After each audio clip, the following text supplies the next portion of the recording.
Bangla law and অর্ডারে কত ভালো জায়গায় আছে। বাংলার ল অ্যান্ড অর্ডার নিয়ে একদম চিন্তা করবেন না। বাংলা ল অ্যান্ড অর্ডারে মমতা বন্দ্যোপাধ্যায়ের হাতে সুরক্ষিত আছে। মুর্শিদাবাদ থেকে কিছু মানুষ মালদার দিকে চলে আসছেন, বিষয়টাকে কিভাবে দেখছেন? আমি এটুকুই বলবো যে মিডিয়ার বন্ধুরা এত সিপিএম বা বিজেপির দ্বারা প্রভাবিত হবেন না প্লিজ।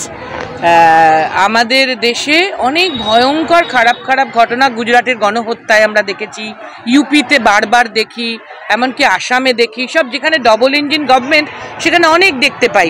সেখানের জন্য অত প্রচার হয় না। আপনারা যদি ন্যাশনাল ক্রাইম রেকর্ড ব্যুরো দেখেন, এনসিআরবির রিপোর্ট, সেখানে দেখবেন বাংলা ল অ্যান্ড অর্ডারে কত ভালো জায়গায় আছে বাংলার গভর্নমেন্টের কারণে। আর ইউপি, গুজরাট এরা কত পেছিয়ে আছে। এই রিপোর্ট তো আমরা বানাই না, ন্যাশনাল ক্রাইম রেকর্ড ব্যুরো বানাই ইউনিয়ন গভর্নমেন্ট যেখানে বিজেপি আছে। তাহলে তথ্য তো সত্য কথা বলে।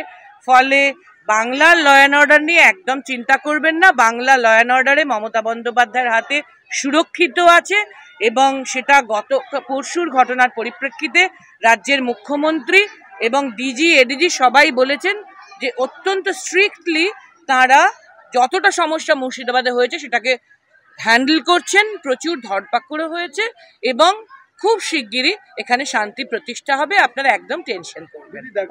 এবং সেটা গত পরশুর ঘটনার পরিপ্রেক্ষিতে রাজ্যের মুখ্যমন্ত্রী এবং ডিজি, এডিজি সবাই বলেছেন যে অত্যন্ত স্ট্রিক্টলি তাঁরা যতটা সমস্যা মুর্শিদাবাদে হয়েছে সেটাকে হ্যান্ডেল করছেন। প্রচুর ধরপাকড়ও হয়েছে এবং খুব শিগগিরই এখানে শান্তি প্রতিষ্ঠা হবে, আপনারা একদম টেনশন করবেন।